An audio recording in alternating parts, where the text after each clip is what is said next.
Ladies and gentlemen, hello, and welcome to a very special episode of Sherm in the Booth. My name is Sherm. You guys are some true Chicagoans for coming out in January. It's snowing outside, it's freezing, and you're at the fucking club at 1 a.m. Boys with the bass, yeah, boys, bass. Who am I talking to right now? You're famous. Free food, free drinks, music, girls. Let's go. Do you like it? Cool. If you don't, goodbye. I'm missing the most important part. Boys with the bass,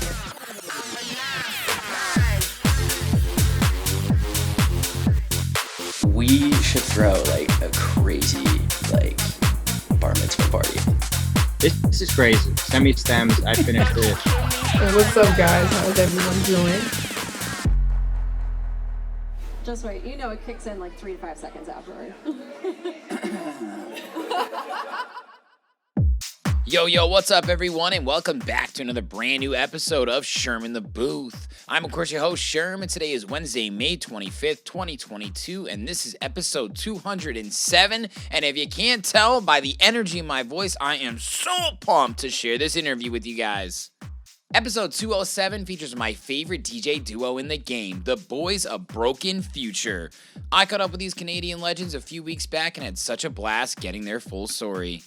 In episode 207, we got it all in and started by talking about how they became Broken Future. Jake and Brandon both grew up in Northwest Canada and always had a passion for music. They actually met working for a promotion company and decided to join forces and start making music together. Over the past 5 years, the boys have continued to evolve their sound and have created a truly unique sonic identity. Although they are wildly talented, the boys do stay humble and are first ones to tell you this doesn't happen overnight. Now, of course, we went deep on the Broken Future discography. Now, their sound is highly coveted, and they produce music that can only be described as rollers. They are a cornerstone of the hood politics sound and released on labels like House of Hustle, OFDM, Rock Bottom, and they just had a collab on In Rotation with DJ Susan. We ran through some of their early tracks and got the full story on hits like Benz Friends, Tell Me, and Ho Honey. We also had a great conversation on their studio life. No surprises, Broken Future was in their studio when they did this interview. It's basically their full-time home. Now, these guys literally live and breathe music. They are constantly creating and inspiring each other with every idea. We discussed their collaboration process, and they actually ended up sharing some secret plugins and tricks of the trade for saving time with your tracks. These guys are a wealth of knowledge with production. Thanks so much for sharing some of your secrets, guys. Of course, this was an extended interview because they are literally some of the greatest guys I've ever met. I could chat with them for days. I'm so inspired by their hustle, talent, and relentless Canadian positivity to just keep going. And you know what? They're having fun while they're doing it. Make sure to give these guys a follow if you haven't already heard of them. They have big things coming. Now let's get into it right now so you guys can hear their story for yourselves. This is episode 207 with Broken Future. Ladies and gentlemen, hello, and welcome to what is going to be probably the best episode of Sherm in the Booth ever. Oh, come on. For a fact, we have high expectations, but these are my fucking boys, Brandon and Jake of Broken Future. Guys, welcome to the show. It's been a long time coming. Oh, glad to be on here. So happy to be here. Yeah. Dude. Always a pleasure. Always a pleasure going back We've and forth been with waiting you. on this, Sherm. We've been waiting. My God, man. This is like, it's funny because I feel like, we hung out in person in San Diego, and you guys are just the type of guys where just like we clicked right away. And that is just so special. And I've really only found that instant connection in the house music space, in the dance music umbrella, but especially in the house music space, of course, with Hood Poly. So it's just awesome to really call you guys good friends and be connecting with you now on this podcast. Oh, for sure, man. Course, We feel the same way. The second you guys jumped off the plane, we had to pull up with the hazies. Oh, the It's all hazies. family, man. Got the fucking hazies, baby. God damn. That was a fucking amazing weekend, bro. Yeah, it was. Nuts. It was. I wish you could have mobbed Cross with you. We I never don't know. We ended up going Sunday, and you We ended How up guys. did you guys get tickets Sunday but not Saturday? Well, Sunday was easy. Like everyone was giving away tickets Sunday. Yeah, that's true. But Saturday we exhausted every option, just could not find one. Yeah, and Susan was like, bro, he kept telling that story of like, I didn't have tickets this one day. It was some at 4:30 p.m. Some guy gave me a ticket. I'm like, bro, that is very far-fetched. I don't know if that'll happen. I mean, It's possible. We ended up finding tickets, but Sunday was good. Yeah. That's it. You guys are missed, but dude, I have been talking about you guys set at Bang Bang with Flynn ever since, man. And when I was running through your guys' discography, I realized that, yeah, you dropped a lot of unreleased tracks, but you went through the Broken Future discography, bro. And unbelievable. Be on the mic. Jake fucking just like the energy, man. I mean, a Broken Future set is like none other in my opinion. Well, we weren't planning on going all originals. Yeah. Just because we didn't know what to expect. We had all these tracks lined up. We've been digging for tracks just because we didn't know what to expect. And then opened with one and then became another one. And then we just kept going through because it kept working. You know, the crowd was there. So we just kept it going.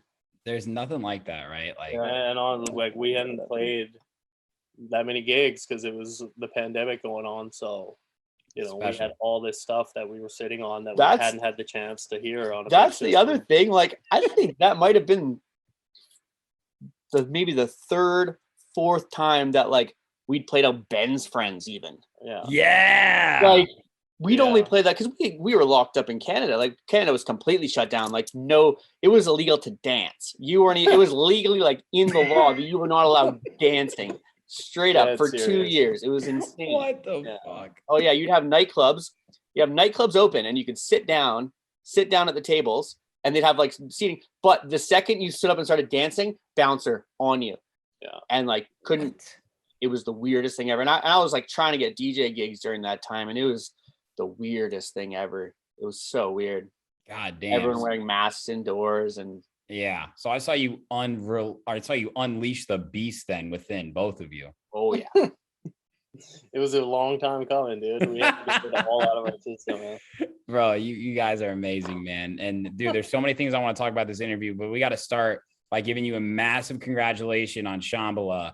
That is incredible. I saw 5 years ago, you guys made a pact to not go back until you got booked. And here you are now sitting in these chairs. Fucking amazing. Yeah. Hey, thank you. Thank you. That was a lot because we went a lot of years. How many did you go? I've been 4, I think. Yeah, I think 4 or 5 for me as well. Yeah. That's like the Canada Festival, I feel like, right? For dance music, right? I mean, it won DJ Mag's Best Fest in North America. No shit. It's like a week-long camping trip, a full experience, man. It's anarchy. It's absolutely. How do you get there? It's in the middle of like nowhere. It's in the middle of nowhere. It's like saying a lot for Canada. 4-hour drive from us. Yeah, it's a 4-hour drive from us. There's barely tiny little like country town. The drive out there's barely cell reception. Yeah, like you're going in and out, and it's really in the middle of nowhere. There's a couple small towns around it, but it was just this dude who had a farm and just like throwing raves on it, and it just because he had the land, it's this big ranch, and every year he just moves all the cows and pigs off the land. Like where the festival is like a full-on actual like ranch. It's like where the cows feed the rest of the year. And clear it all off and clean it all up, and it's this big open area. All the stages, everything, like a lot of it's permanently there. All the structures and stuff. Yeah, every stage is a permanent structure. Mega production. Holy shit. The dubstep stage there is used to be called the Ewok Village. Now it's just the village, but it's modeled after the Ewok Village. There's all these like wooden walkways and it's a crazy structure. Wow. And sounds like Electric Forest and Coachella combined with like the fucking Canadian spice. Yeah, it's crazy. And you see some weird shit there. You see some weird. So like there's a time there that they call the Monday morning weird. Oh yeah. From 7 a.m. to 12 p.m. on the Monday morning, they only leave one stage open. And it's the forest stage, and it basically like you burn out the last bit of energy. You burn out the last bit, but the shit you see there is you can't explain it. Can't explain it. Like just the weirdest of the weirdest people. People come up. I remember one time we rolled in. One of our friends was on the crew there, and he had like a tractor thing, like a quad with a truck bed in the back that's for moving stuff around. A bunch of us roll in with like a cooler full of food, like all our leftover food, and we're just like passing out food to people. And I grabbed 2 liters of pop, soda, as you guys call it. Or you guys call it pop there? Is it pop or soda? Definitely soda, but I soda. get your reference. Yeah. Okay, yeah. Hey, see, I got reminded of a lot of the Canadian differences being down in San Diego. Never call it a washroom. You get laughed at for that. Never call it a washroom. That's a big one. And it's pasta in the States. We call it pasta. You guys call it pasta. I got one for that. But roll up with the 2 2 liters. I don't know what you call it, 2 liters. Of those, and just hand it to 2 people and just start hyping them up for a chugging contest. And so they both just crack these. It's like 2 things of Dr. Pepper, and they're just chugging these things, competing. And this is day 4 of a festival. Just one guy chugs like half of it, just starts puking. The other guy made it like 3/4 of the way through, and he's sitting there, falls. It was super mean. Should not have done it, but super hilarious just in the moment. Worth it. There's shit there that you see, you can't unsee it. Naked guy rolling around the mud, shoving rocks up his butt. A guy made a ritual out of whippet canisters. Made a circle of whippet canisters. Like and did a full witchcraft shit. Full on witchcraft, yeah. Bro. With whippet canisters. It's never a dull moment. Never a dull moment. Never, no, it's the wow. best. So okay. But anyway, to go back, man. But anyways, back to that. Congratulations. Yeah, I'm not sure what to say now. I'm at a loss of words. So, but at the end of the year, we were just talking, and like that was kind of when we were just started really getting serious about Broken Future. And that was a stunt actually, and we just said let's. I think that was 2017. 2017, yeah. And we just said let's not go back till we play. And then it was originally, so 2018 to 2019, we took off. That was fine. Taking 2 years off was fine. And then 2020, we actually got booked. And I remember the days exactly. It was March 7th that we announced, put it all up. We were booked March 7th, 2020. And then March 13th, 2020. And we found that kind of funny because we're like, that's par for the course. That's par for the course. Yeah, right. Wasn't time yet. Our joke is that no matter what, the worst things always happen.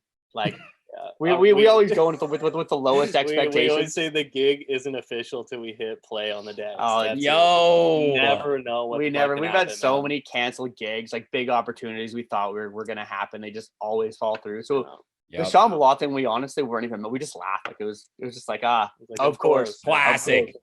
Classic. God damn, it's real now though. To go back this year, really, it makes it that much sweeter, man. It's been a long journey. Dude, honestly, like we're more than ready for it now, man. Yeah, for sure. It's a dope lineup too. Like you guys are the perfect fucking fit on there. I saw Lake and Lorenzo, and very tasteful lineup. I love it. And dude, I mean, think about where you guys were March 7th, 2020 and where you are right now in terms of your production, your tracks out, like what you have on release. Like it was like a blessing in disguise for us because we poured, so much more time into just being here and locking in on some tunes, and it made a lot of progress for us. So I mean, getting to push our career ahead forward, like push our career ahead at that point would have been nice, like getting the hype off that show at that point in time to push our careers forward a little more. But now, like being at where we are now, and now I feel like the ball is starting to roll on our career. We're so much better equipped for it. Like big back catalog that, we'll never run out of songs to release. We can always pull one out if we need a release or something. Never run out of songs. You guys literally dropped 6 tracks in 5 days on Hood Poly this last week. Like we've been waiting to get them out, man. We got so many edits just built up that, it's like, where can we put these out? Hood Poly. Yeah. Hood Poly week, baby. Fucking Broken Future week. It's amazing. I mean, I gotta tell you guys, I really am proud, like, of you in so many different ways, how far you guys have come as artists. And that's why I'm so excited to like really dig deep today, because dude, you guys are truly talented. And I remember Susan telling me when you guys were living at fucking Hood Poly Shores in NC, as fucking B called it, the local. That's our stomping grounds, man. I mean, he tells me fucking basically sound like sorcery tales sometimes. Like, they'd sit down 30 minutes later, they come back with like an 80% finished track. And you said to Steven, we've been doing this for a long fucking time, right?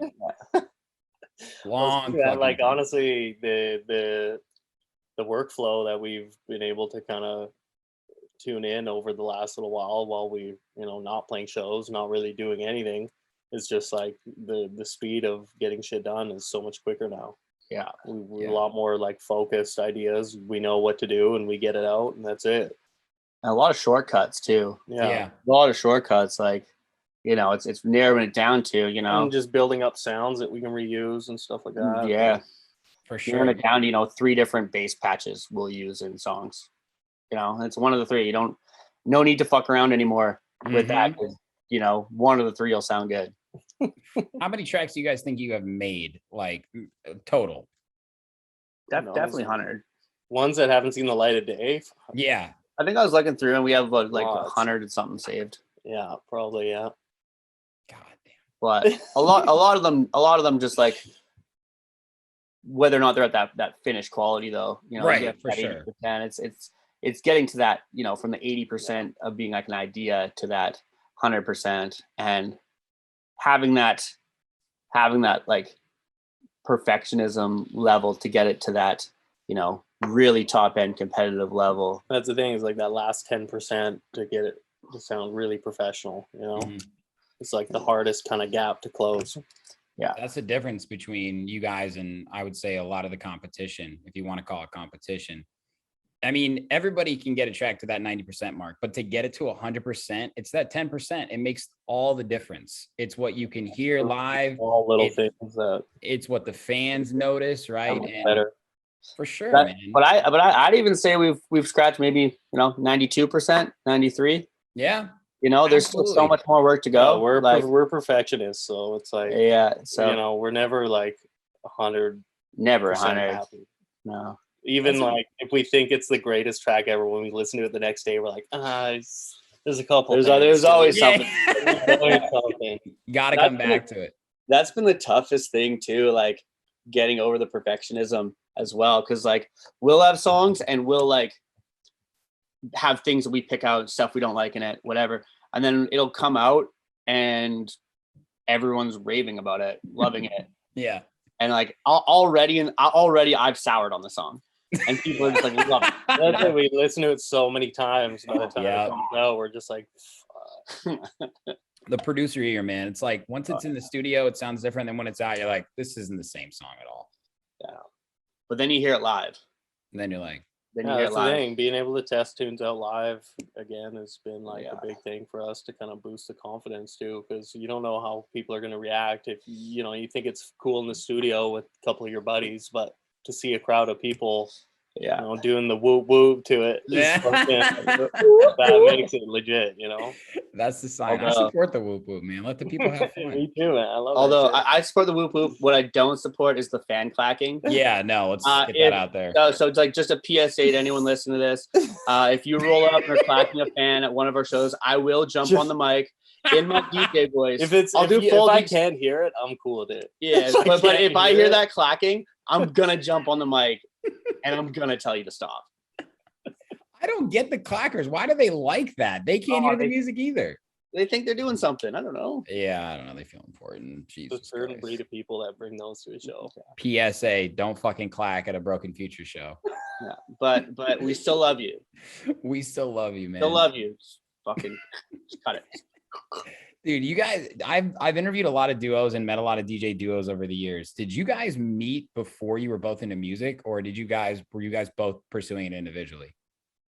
Well, originally we met working for like a promotion company in town here. Yeah, like selling tickets and promoting shows. At that point, I'd already taken a course to do music production. Okay. Brandon was already doing his thing. We kind of just were homies just through this promotion company and just all like music, but I don't know how long. We're probably a couple of years doing that before we decided to do this. We didn't even decide to do this at first. We're like messing around in the studio. We'd both come into the studio one day. There was another guy here before, and then we'd like both work on a track with him. He was the guy that originally owned this place. Yeah. And before we ended up taking it over. And then Jake and I just started working on music, and then like the first day we ended up doing something. It ended up coming out really sweet, and then made another one, then made another one, and made another one. You went to BPM in Mexico. And when Brandon came back from that, he was like all in on the rollers. So yeah, I was still doing dubstep then. I was still doing bass music, and then I was trying to do like a cross between bass music and house. And then I went down, saw Solomon in the city square. Went and saw Marco Carolla in the jungle. Loco Dice. After that, everything changed. No turning back. No. So what made you guys actually want to like start Broken Future though? Do you remember? Because I mean, you could have just made tracks together, right? But forming a duo and building a brand is a whole nother thing. I honestly don't remember. No, I don't know. It was just like it's all right, bro. We both realized we had similar taste, and the stuff we were making in the studio was clicking. So it was just like, let's just keep going with it. Yeah. Well, what's the story behind the name Broken Future though? I mean, it makes a lot of sense to me knowing you guys. I think originally we were trying to be more conceptual with it for sure. I think the kind of like aesthetic was more like Blade Runner, like cyberpunk type kind of aesthetic and stuff. And we were sitting there like mulling over ideas and we're like, we wanted to be like this sort of like dystopic, like broken future sort of like imagery. And then we're like, Broken Future. Yes. Check to see if anything else had that. It was like nothing had it. So it's fucking kind of catchy. Yeah, it just kind of came up organically when we were brainstorming, and it was kind of there. That's it. We just ran with it, man. Dude, everything about you guys is meant to be. I fucking love it. I got chills. Yeah. Seriously. I mean, it's incredible. But so you were making dubstep. Jake, what were you making? So when I took my course for music production, my teacher that I had, like all of his stuff that he would teach us with, he would make little house songs and shit. Yeah. So that like really influenced me too. Obviously growing up in British Columbia, the bass music is a huge thing here. Huge. So of course like that always has influenced me. But for whatever reason, the teacher I had would always make house music and stuff, and so I would kind of try and emulate that, and it really kind of got me to dive deeper into it. And I kind of just decided that's what I wanted to make, and that was it. And pretty much from the start, that's what I've been doing. It's amazing. House music is a really easy starter genre. Yeah. A really hard master genre. Well said. Yeah. So true. You can absolutely in the beginning, you literally just drag samples, same BPM, get your loops going, right? It's so exciting. You're like, fuck, I just made a track. Yeah. But then you realize can be tough to be unique when in the beginning it's not easy, right? Like there's no right word for it, but it's easy to have fun in the beginning as opposed to if I went in, tried to make I literally could never make trap or dubstep in the beginning days, right? Yeah. It's a different game. But 4 on the Floor, we've definitely taken like influence from the bass kind of sound design and tried to implement that into the house stuff too, because we like all the crazy gnarly wobbles and the crazy shit like that too. But to try and like implement that into tech house like in a tasteful way, and especially like cool. for myself, like with Serum for example, like when I was doing dubstep, I learned every in and out of that plugin, every little secret that like now it's like, if I get an idea for a sound to make, it's like, can just make it on the spot. And so Serum is your go-to then? One of them. Yeah. Yeah. We got a secret plugin for the bass lines. Oh yeah. That we've been telling all the homies about. Yeah. Afterwards. Well, we'll tell you. We'll tell you in private. We'll tell you after. Yeah. It's a super basic. I mean, it's literally just like a super basic analog plugin from like the mid 2000s, like 2007, I think is like the date on it. Yeah. And it just all it does. Sick, it almost just sounds like a little Moog. Like it's like the best representation of like the sound of like an analog. Yeah. It's so simple. You have one oscillator and you've got a filter and you've got like the envelopes. Like it's that. It's super basic. It's like very old school looking and simple, but it's very like for it looks like it could be made on MS DOS. Oh. I need it, bro. Less is more. I mean, I don't care about giving up the name. Like No. Do it. Tell the people, man. We got a lot of producers out there. Plug. It's a free like 10 years ago at least. All right. Yeah.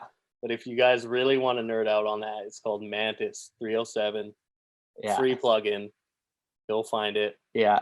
Steven's been trying to get on it. Yeah. He can't get it to work on his laptop, and he's pissed about it. Oh, I mean, I swear it was written in MS-DOS. Like, too old. It's so old, but the sound on it, like, it took me a while to like buy into it, because Jake's like, oh, I got Mantis. Like, it sounds. I'm like, it's fucking from the 2000s. Like, get out of here.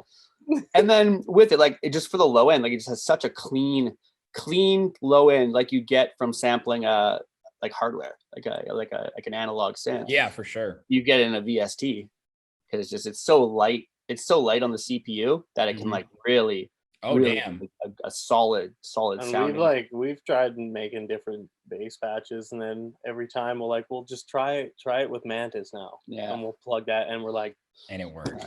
If we need more character on, like the mid level, because I mean it's just a simple saw wave. But if we need more character on the mid level, just layer something on. Like, you can layer a serum on the mid layer, and all of a sudden it becomes like a super wide, complex bass. So does it have any like actual like low end built into it, or is it just like the actual like pluck? It's just the oscillator. Wow. Yeah. So it really gives you the room to like build upon it. Yeah. I mean, you can get like there's high end on it too. Like, it's a full frequency, but it's basically just a saw wave. Damn. Like, a lot of like these plucky kind of bass lines that we're making are all from Mantis, just with the filter envelope and just adjusting. It's like whatever the best is always the best thing for workflow and everything. Stick with the things and just keep the workflow moving. And I think for whatever reason, I think we've used the same kick on like the last 10 tracks, which is fine, dude. So fine. If you need some dick, you add, but like all your top layers and stuff have different textures for like the mid and high frequencies on your kick drum. So like it sounds different every time, but that low thump, like you find a good low thump that works, you just take it and ride it. I know Don't Blink does the same thing. I was watching one of their videos. They're like, yeah, we use the same kick in every song. Why not? And it's like, it kind of gives that cohesive sound to all your music, where it starts sounding like, when you hear it, you can think of the artist right away. Like, that's a big thing that we've been trying to develop too, right? So for sure, your sound, your true sonic identity. Yeah, exactly. That's good advice, because I feel like everybody's always trying to reinvent the wheel, and like this kick. I mean, and that's the thing too, is like, how many times have tracks sampled another kick? Like, probably hundreds of successful tracks were taken from other tracks. Yeah, no, in the context of like playing a show, people aren't in the crowd being like, oh man, that's the same kick. No one. I mean, yeah, maybe one tech house elitist that's like, you got to, if things work, then keep reusing them, Yes, for sure, dude. What's that? Choo Romero, Harry? Yeah, the Harry Romero. Harry Romero?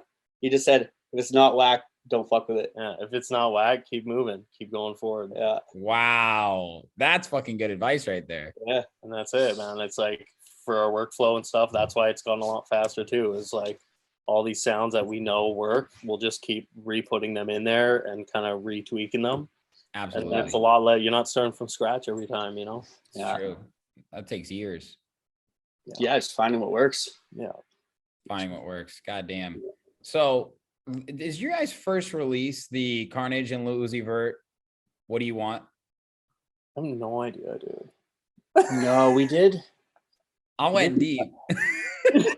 I think that might be the oldest one on our SoundCloud. I couldn't find any. That was the deepest I could go. Yeah, that was definitely in the early days, though. That might be. I think before we had SoundCloud Pro, like the unlimited. Right. I think I deleted some of the old discography just to make room for the new stuff. For sure. Yeah, there was been there. Stuff a bit earlier than that. But listening back on it now, I actually think. Okay, so obviously it's not like the current Broken Future, but to be honest with you guys, it has so many elements. Like it's literally like Broken Future Today is that track on steroids. Like it has that hip hop influence. We're going to listen to this one together because it is essential to understanding the full scope of Broken Future. This is Carnage featuring Lil Uzi Vert. What do you want in the Broken Future edit?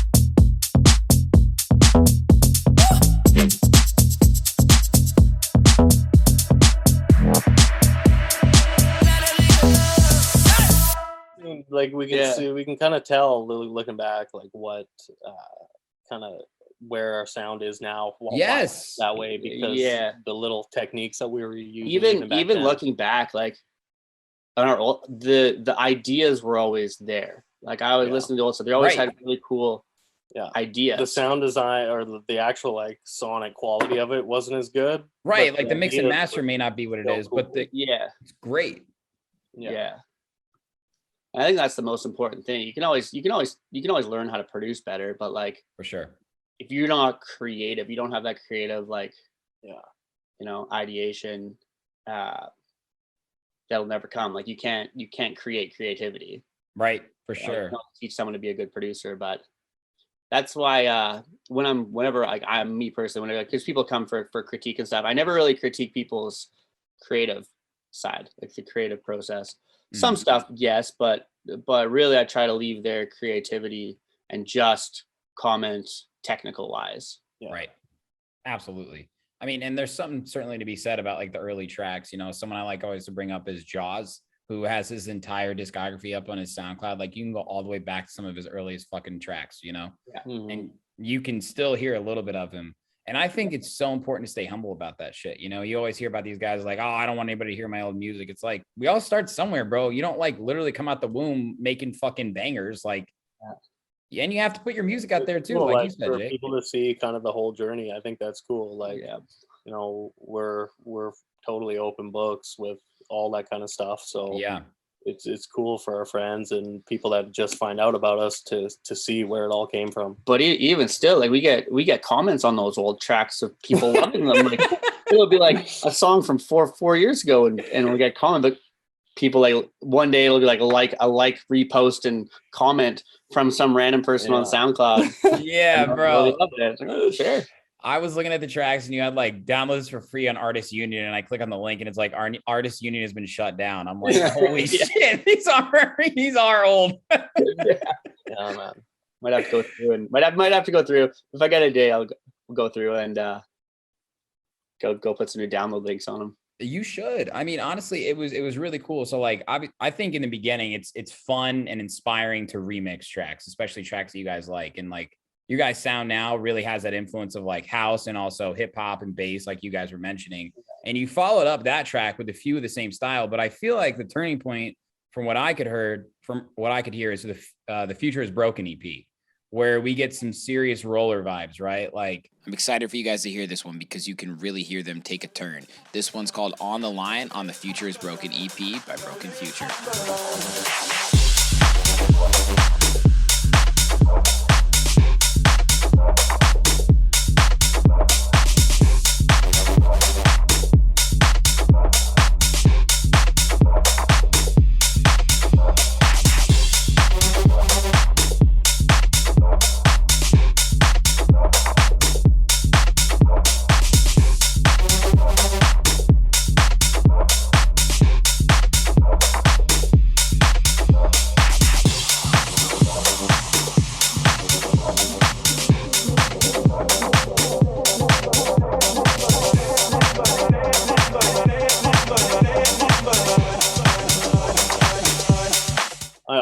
That is probably around the time when we really started getting more into like the real minimal kind of techno stuff, the more UK kind of Ibiza style stuff. So we were really in that like Mala bass house confession world.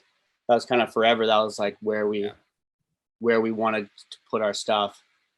And then definitely changed up a bit. That probably honestly was around the time that you went to BPM. No, that was a little earlier. That was 3 years or 20. I went in 2017. We're playing a Ibiza shit. Right? I went in 2017. That happens though. I mean, Because I don't know. I feel like, because I kind of started off with that shit too. Like, I mean, a lot of the remixes were a little more on the G house side, right? Which was pretty popular during that time, the Drezzo Bijou days. And that was blowing up. And, we're like the exact same age. So like, I kind of went through a similar style change as you guys, where I was like, I really like that shit, but like, I want it to be a little bit more of groover style, And I feel like it kind of takes going to a live show to really be like, oh, like I saw Mala at Cross in 2018 and he was dropping rollers. And I was like, I thought he was going to drop G House. And I'm like, yo, this is like 50 times sicker, actually. Yeah. And when you hear it on a big system, like listening to a tech house song out of context on your laptop or something, it could be underwhelming. It could be. Yeah, but like when you hear that stuff on a big rig and it's just pounding, it's different. You get it. I don't think there's anyone that can't dance to tech house on a good system. So easy to dance to. So easy. Yeah. It's so fucking easy, man. It's the best. It's the best live. I love it. I'm obsessed. Me too, man. I live and breathe for this shit. Live and breathe this shit, man. Yeah. You guys fucking live and breathe this shit so much that you've just continued to get better and better. If we look at your label releases too, like we just been talking about the fucking early days here, but let's just take a hot second to appreciate you guys have released on House of Hustle, OFDM, Rock Bottom, Bike Nor, In Rotation. I didn't know about the Bike Nor release, by the way. That shit's fucking hot. That one kind of flew under the radar. Yeah. I mean, tracks though, still even. Yeah. For sure, dude. But before we get into Hood Poly, which we have a whole section about, House of Hustle has been a great label for you guys. I think you've released 4 or 5 tracks with them. Yeah. We're actually, so their sub label, they're actually doing they're closing their sub label, which was House of Bangers, and they tapped us to be on the closing release. Yeah, they're doing like a re-release of compilation of a bunch of tunes off that label. Nice.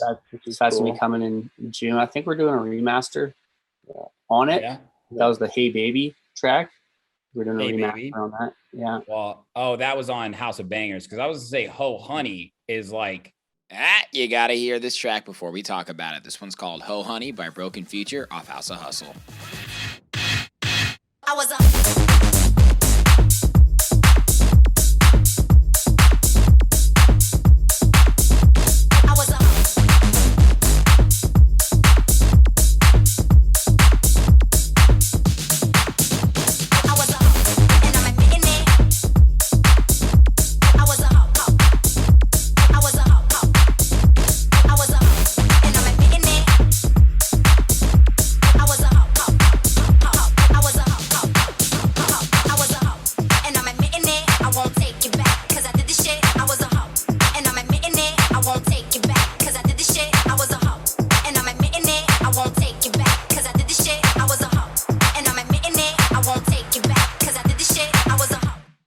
Essential, bro. We had a lot of people ask us about that one too. Oh man, because it became like iconic here in our town. But before we did the remake, like the original song, like it's called Once Upon a Time by Mariah Lynn, and it's just her talking about being a hoe, and it was just like.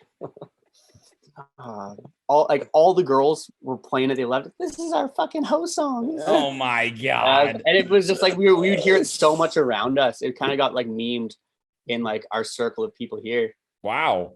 And then it was like it never really went that hot though. It's kind of just like an underground hip hop song. We're like, for sure, give it a run. And then that was the first one that started kind of getting us like love. That was the first one that like people were starting to flock in for. That one did really well for us. I think that was the first one that charted on Beatport. I think it topped at like 25, 30 or something. That's when I heard the quality really take a step forward too. Like clean track, mix and master. It was one of your first like you said, legit label releases. And for me, it's like it is quintessential Broken Future, like tech house, bass, hip hop, and it's just like you guys unapologetically. And I was like, a little bit slower, right? Because it's not like 127. What is it? 124 or something like that, probably. 124. Yeah. That was in then though. Everything was 124 then. It's speeds come back up. Now everything's kind of saying 126, 127. Some of the stuff, little scattier stuff's up 130. Right.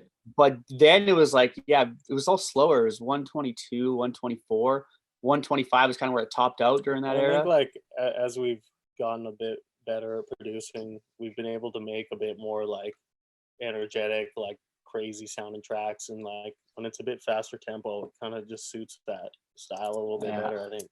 For sure. Have you guys tracks just continued to raise in BPM then? Honestly, be doing 140 soon, bro. Kinda. Let's go. God damn. I mean, I've heard I've been playing some wicked tracks that are like 133, 132, 133, and they're like, it works for it. Yeah. Right time, right place. I mean, once you get into the techno world, I don't have any problems with that. No, of course. No, this is like almost like UK, like more swingy, like that very UK, like that Fuse London like garage kind of like yeah, sounds. The garage. Dude, garage. I just realized they actually call it garage. I thought it was just their accent, but then I heard like a cultured American say it. I was like, isn't it just garage? Why are you saying it like that? Like it's garage. It's garage music, yeah.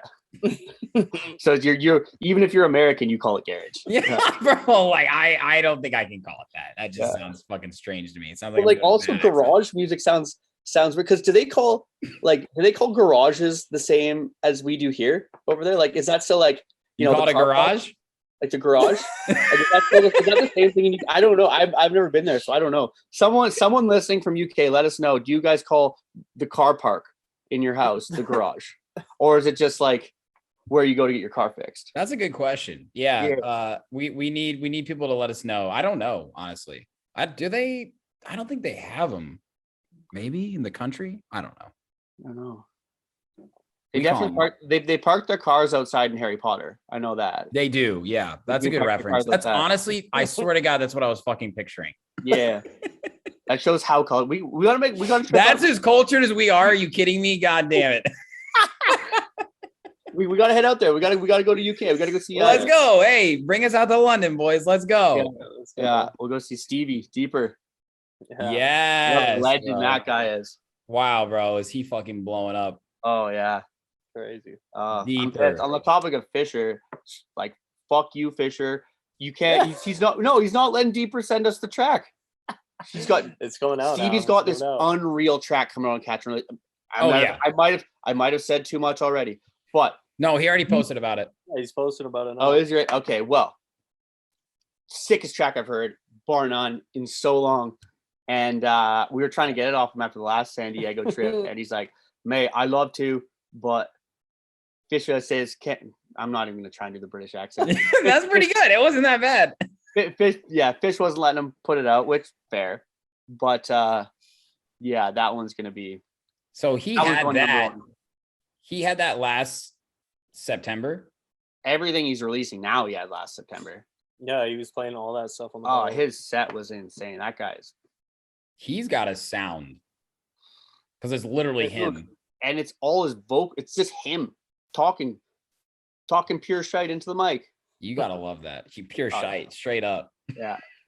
Does he have this other track? I don't even know if it's out, but it's like there's an error in the system. The system. That's a classic. Yeah. I hadn't heard it in a while, and I heard it in a mix recently. I'm like, I know that this has gotta be fucking deeper. Oh yeah. It's got like a 3 minute like a minute and a half like breakdown where it just that's what he does, bro. He has these massive buildups with his fucking voice, and then it just drops into this just groover. Like Manipulate is insane. See him play live, and he makes his buildups even longer. He loops during his like minute and a half long buildup. He loops the buildups, keeps them longer. What do you mean longer? That's as long as you're allowed to go. The one I don't know if you noticed. So if you look at our breakdowns before and after that September trip, everything we've done since then and before then, our breakdowns got like twice as long. Dude, your guys' secrets breakdown is so fucking epic. That was the first one, I think. Where I think that was the first. Let's make something like more like epic and like a big like moment in the middle of the song that really like brings it down and brings it back up. And now like even you look at like the Swag and the Naughty Guy, like they both have minute-long breakdowns. True. In the middle, and like just creating that moment, because like those. And that's how we look at it too when we're like making those kind of big kind of epic breaks. It's like you want to make a moment in a set, It's like, yes, we're thinking it in the context of playing it live. So it's like, when you create that cool moment in a set where people maybe after go to their friend, like, yo, what was that fucking one part when they were blah, blah, blah, it's like stuff like that makes people like talk about it after. Like for cool sure. moments like that. Yeah, I mean, to the average person, I mean, I think tech house to the average person sounds the same. Definitely. Yeah, definitely. So you have to really, really strive to create things that they can point out to be memorable. Well, you might resonate with this a little more just as an open format DJ, right? And like maybe it's a little bit more of an American big city thing, but like I'll sometimes get a little bit of anxiety if I drop a tech house track, even if it's edit with a long break. I'm like, you got to keep it moving, But then like when I actually get to play my set and I go to sets where people are doing their thing, those breakdowns are, like you said, they're moment makers. And it's I'm like, yo, this is so sick. Builds it up. We made a whole like folder of songs and we just called it moments. And it's just like that you can pull out to create a big. That's in our live sets, like in our record box. This is called moments. Yeah. Wow. I need to make one of those too. Yeah. It's just songs that have like, longer breakdowns or really like unique things that like set them apart. And it's like, you have your folders for like the groove songs, the songs that keep the vibes going, your early stuff, whatever, however you organize it. But yeah, we kind of set one that's just the moments. Fuck, that's probably incredible folder. It's fun. It's fun. It's almost like formulaic. It's like, you play two groovers, play another like banger one, and then give them a moment. Yeah, you sprinkle them in there. Sprinkle the moments in. That's a hell of a recipe, boys. Yeah.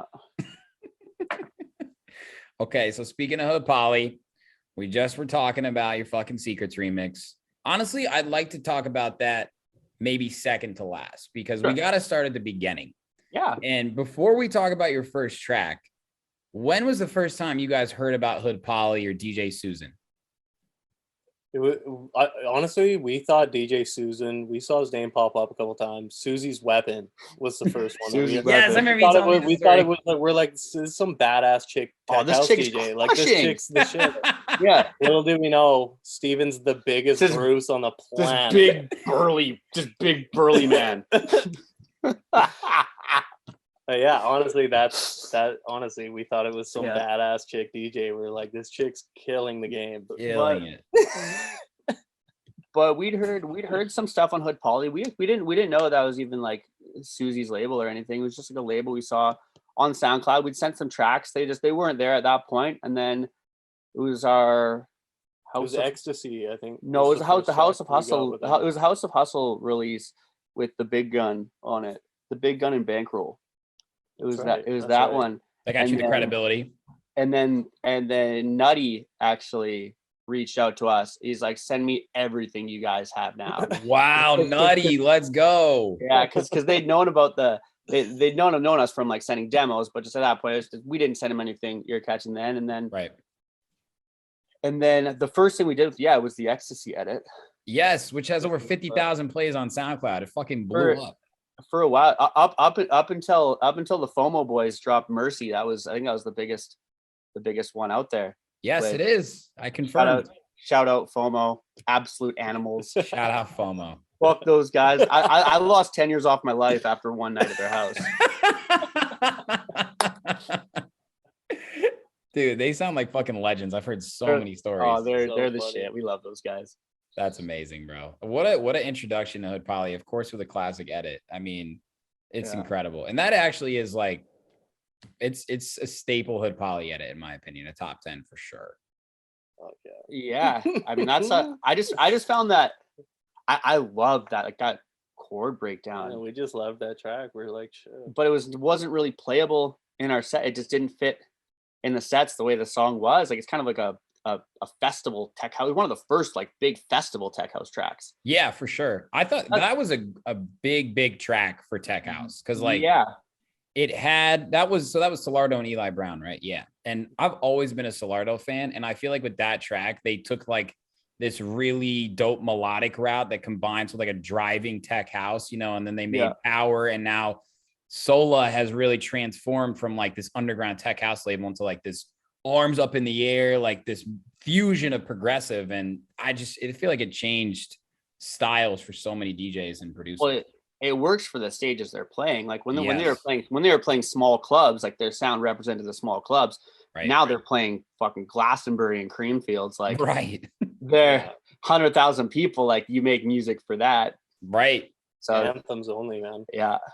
That's true. That's an interesting point. I mean, I feel like as you grow as a touring DJ, you always want to play your own music, right? So you maybe start to produce music for festival crowds, also clubs too, of course, but larger crowds means different music.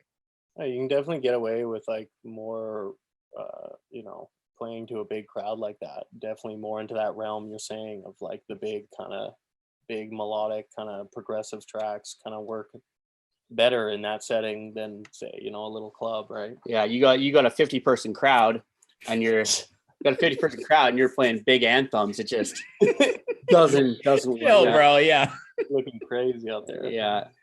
That's so cool. That's where I found like that the whole boom of minimal, like that really like swingy minimal has been the rise that like you've got house music at clubs every day of the week. So now you've got music for, these smaller gigs that just absolutely wreck, 50, 100 person, 200 person crowds. Like right. Small room, love hearing minimal.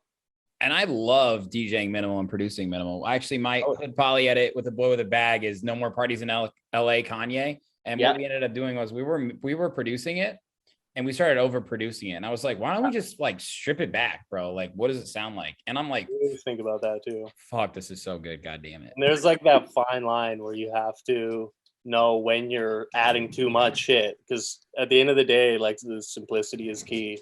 Yep. And, adding more stuff doesn't always make it better, So true. I mean, Chris Lake said it once on one of his streams, and it's like one of the things that the mark of a good producer isn't what he puts into a track, it's what he takes out. Yeah. And that one stuck with me for sure. Holy shit. I know. I was just listening to A Drug from God, which really is, I mean, I want to say a revolutionary track, but it's like that track could have been released 7 years ago, in the G House era, like we were just talking about. But the fact that motherfucker just made it so simple. I mean, during the drop, maybe there's like, you got the bass, the kick, right? But it's like not much going on. And I'm like, this track is insane. But it's like everything has a purpose, right? Like yes. Down, it's like everything has a purpose in the song. There's no just filler stuff that's there just to be there. Yep. Everything is strategically put in there and it doesn't need any more, And that's the trend of actually like seeing, because when we were down in Cali, we did Cross and we also did Skyline Festival in LA. Right. And the general, like when we were seeing like the Noizoos and the Chris Lakes and Sonny Federa and stuff, everything's so stripped back, but the sounds that are there are amplified. So it's like everything that's there is, you hear the exact elements that they want you to hear. Right. It's not just a bunch of stuff thrown in. Right.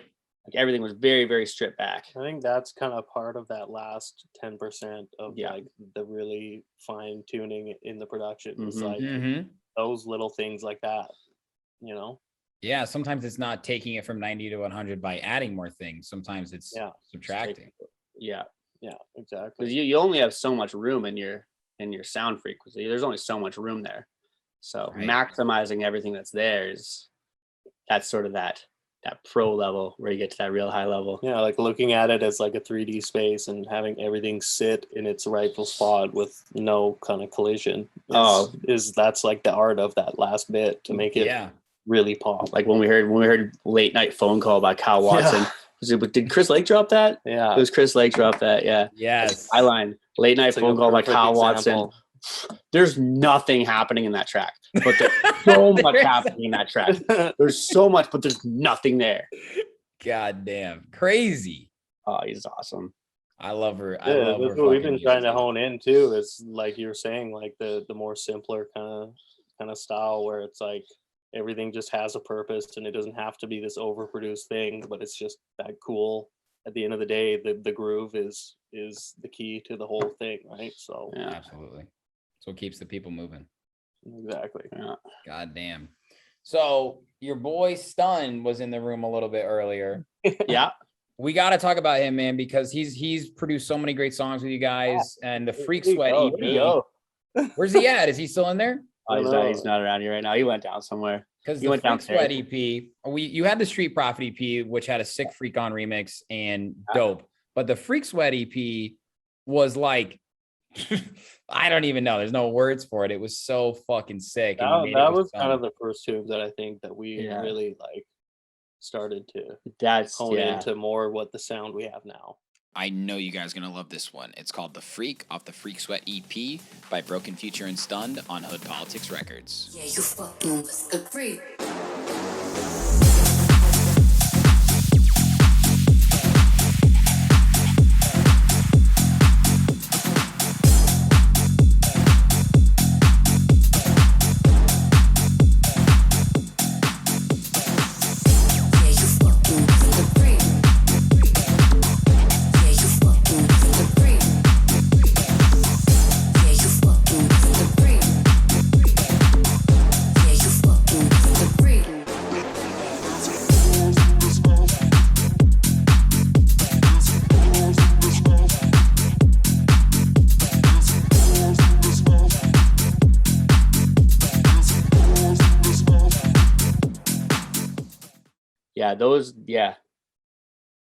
That sample. When we stumbled across that sample is Gwen Stefani and Pharrell walk in the place, they know my face, like that, and so sick. It was so good, and we never heard it anywhere, and it was just like as soon as we found it, the rest of the song wrote itself. The stars aligned for that one. Yeah, I think we've been talking about actually doing a VIP on it. Yeah, we were talking to Stun, like we need to make an epic VIP for Shambhala that nobody's heard, something like Benz Friends or Sweat, one of those ones. I think Ben's Friends good as is. I don't really want to touch that one. That one, Ben's Friends is epic. That one's good. Maria, so Stunned. Yeah, his name is Ben, and that's the story on the name. So the name on that, I'm just gonna quickly tag it. It's a hilarious story. Okay. So where we live, Ben's from a different city. He moved here from Calgary in Alberta, and his friends like to visit because everyone comes from Alberta. Alberta's not a very beautiful. It's a good place to live, but not a good place to vacation. Right. So all his friends come here to vacation. Sure. When you get friends coming to vacation in your town, they come to be a little obnoxious and get a little rowdy and drink a little too much and cause a little too much trouble. Mm-hmm. So there was just this recurring pattern of Ben's friends coming to town and just being an absolute burden on the boys. Oh yeah. Oh my God. Menaces, we'll call them Menaces. Menaces. Yeah. So that little vocal cut, which is it's Kesha from Kesha Sleazy 2010. Right. I don't need you and your brand new friends or your bougie bands or your whatever. Whatever it is, yeah. Whatever it is, yeah. It had the word Ben's and friends in it, and we took that. He did not want to call it that at all. And because we would always say like fucking Ben's friends. Of course, more of Ben's friends this weekend, of course. And then when we made that song, we're like, we have to call it Ben's Friends. And it'll be a play on the fact that you bring around the weirdest people ever, Ben. He owns it. Yeah. But great friend. He's up until about a month ago, that was my roommate for the last like 4 years. That's amazing. Vancouver, but he's up here visiting. I don't know where he is. Yeah, he's probably where we live our studio's above a restaurant, which is it's all our friends that work at the restaurant it's downstairs. Like Cheers down there. It's literally Cheers. Yeah. No, I'm fucking amazing. And he's been gone for months, so I'm sure he went down there to say hi, and I'm sure they're pumping him full of tequila right now. Oh man. Oh, they do this weird thing here where it's they're called cuppas. It's tequila, but you do it in a cup. So it's instead of a shot glass, they just fucking pour a bunch in a cup. They just pour a bunch of tequila into a cup, and then you get Coca-Cola to rinse it. Yeah. Guys. Yeah. That's barbaric. Like I'm down for tequila and Coke, but like tequila and Coca-Cola, not the. All for legal purposes, that was a joke. It was a good joke, though. That's quite the cheers you got going on down there. Then that's a special type of cheer. Yeah, it's called Social. It's Social 242. The owner's a beauty. The bartenders are all of our friends. So that's fun amazing. place. God. Yeah. Well, I'm glad we got that story. Shout out to Stun, Ben's Friends. Yeah. Jesus. Okay, so now we got to bring up the Secrets remix, which was supported by Mala. I mean, I have no words for this remix. It's one of the best of all time. This one's called Secrets by DJ Susan in the Broken Future remix.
I mean, I have to imagine that's one of your guys' biggest influences. He's one of my favorite producers and DJs. What was that like? Like, he put it on his playlist. He's dropping it in sets. Like, it helped put Hood Polly on the map, boys. Like, it's incredible. Oh, dude, it was more so just like I just got a text from a random person like, "Yo, Mala played your track." Yeah, like we didn't even really know. We weren't like we never said it to him. Like, how the fuck did he find this? Something we were thinking like to keep checking. And it wasn't even like he played it. We were like, how the did he find this thing? Yeah, and it was like, and it was a month or two after it came out. Like, it wasn't even like fresh off release. It was like a while after. Wow. He was playing it for a bit. Like, quite a few videos and stuff came up with him playing it. Yes, and you know it's crazy. So I was talking to somebody about this recently. You know, like when you use a sampled vocal, right? That's like royalty free or whatever. That vocal is going around right now with somebody else. I don't even know who it is. Like Gorgon City. Who is it? Yeah. Is it their track? I think it is. Susie had it first, bro. That's what I'm thinking. You know, like you're either first on this fucking sample or you better not use it. That's the same with all the splice stuff and all those kind of things. It's like if you're not first to it, there's probably 10 other people that just made a song with that same thing. So that's what we're having some trouble. Like we've rinsed splice out. We've been dabbling in recording our own vocals and stuff. We get a couple cool ones, but yeah, I mean, it's tough to find stuff that you can clear and stuff that's royalty free that hasn't been used, right? So yeah, for sure. I personally wish I was a better rapper. Like, if we could do stuff like Ranger Trucko, like all the stuff he's doing right now. Oh yeah, or I mean, and deeper again, you know, like deeper, yeah. And it's crazy because they're not like reinventing the wheel here. You know what I mean? Like, they're just like white guys, bro, you know, like writing simple rhymes. And I mean, but that's the thing too. It's like, that is the difference between like thinking about it differently, right? Like, I'm going to go and find these. Also, like how we're saying the creative idea itself rather than actual technical stuff. Like, when you can create your own kind of vocals for something, it really like tightens up the whole kind of idea of the song. Mm-hmm. Yeah, because you're not trying to fit in some random vocal. You're making something custom for that, you know. And the words match the vibe. Yeah. Yes. Absolutely. Yeah. That's so important. I mean, I would love to hear your guys' own vocals on tracks. That would be sick. We got a couple. Yeah, we got a couple sick ones. I mean, Rave Police was. Rave Police. That was custom. I was just about to ask you about that track. You know how much I love that track. I know. I fucking hate that song. Why, bro? I mean, it's just hearing your own voice. Like, it's like when you hear your own voice, it always sounds weird. And just in that one, it was so raw. I just like so raw. Yeah. Hilarious though. It works so well live, man. I'm telling you, when I dropped it at that's that what everyone summit was set, telling me. That's why we released it. Like we were sitting on it forever. And that was like one of those moment type tracks too. Yeah. Where we were thinking like to make something cool in the middle of a set where it's like, you know, the phone sound, it drops out. It's yes, it's so unique. People are just like, I remember I did it like when I dropped it live, I like acted like I was on the phone and I was like, hold on one sec. You know, and like, what's going on? You know, and it's like, and then people are like, what the fuck? And then, dude, but if whatever you think of the vocals, bro, the drop is, the drop was all, you got to get used to your own voice, man. I'm fucking 207 episodes deep right now. I've gotten used to it. How many are that? 107? I think this will be 207. 207. Damn sure. Damn, bro. We ain't stopping, boys. No, of course not. Of course not. I got to interview every tech house DJ ever before I die. Yeah, that's it, man. I mean, at this rate, you probably will. I'm getting close. You're gonna be on XM soon, dude. I hope so, man. That's the goal. Well, that's unless the Hood Poly show happens before then, which I hope it does. There he is. There's the man. Ben's Friends. Speak of the devil. Ben's Friends. Did you bring any friends, bro? I didn't. We were telling the origin of Ben's Friends. Yeah, let's hear your version. We can't name drop you. No, I you don't have to name drop. The origin of Ben's Friends. Yes. Well, it all had to do with the sample originally, but it just so happened to like metaphorically kind of like, you know, I have a lot of friends from Calgary, Alberta. Like that I'm friends with for sure. For sure. Like, you know, like another lifetime ago. Right. And I have to say, yo, what up, come to the studio. Right. But there's been a few indiscretions. Like maybe like a couple times the couch has been peed on. Oh yeah. Like, you know, someone's made a girl cry or something's been broken. And like the next morning, like either of the boys, they'd be like, fucking Ben's Friends. that's where it came from. We just finished it. Yeah. Now you heard it from the horse's mouth. Yeah, bro. I did hear it from the horse's mouth. Wait, quick question though. Were you getting cuppas? No. No. I did not. I haven't had a cup yet. Okay. Wow. We were explaining cuppas to him. No, I haven't had a cup yet. That's psycho, Ben. We'll go get one after. We'll go get one after. Yeah, no, I haven't drinking beer. Sounds so good. Get one for me. Pour one out for me. Yeah, pour a double out for sure. Yeah, we do the Kelowna handshake, bro. Yeah. Man, we were just fucking chatting about the Freak Sweat EP, man. How much we love it, like how sick it is. Like, I feel like it was a big cornerstone for Broken Future and certainly you, man. And it's a very important Hood Poly EP too. Yeah, it's a super fun one. Yeah. Good vocal stuff, you know, fun beats. Yeah, that was the first time we'd used like the acid synth. Yeah. Like that real acidy synth in that like Sweat started Time. it all for us. Yeah, that was sort of the first one that started popping off. Yeah. How do you guys all work together in the studio though? I mean, like there's another room over there. Like this. Yeah. You can make music in the other room too. Yeah, in our DJ room. There's two rooms here. So. Okay. So you just like bouncing stems to each other, or one person literally like looking through the glass at each other, like, come over here, listen to this right now. Wow. Yeah, Ben prefers that room. He thinks the sound's a little better in that one. We always found this one's a little better for two people to work in. I've had the same M audio speakers here for like, I bought them when I was 17 years old, and they're still here. And they're still kicking, and they still pound. Still kicking. I think I bought the ones I have a pair of Yorkvilles in the other room. I think I bought those 10 years ago. Ooh, they still work though. Oh, they still work great. Well, and you once you get used to how certain things sound. Oh yeah. You know? You get to know your room and your speakers, and you do. Yeah. Fucking A. Yo, Ben, what do you think about these boys blowing up right now with this In Rotation release with DJ Susan? Well, let's see what you guys think first. This one's called Tell Me by Broken Future and DJ Susan off In Rotation.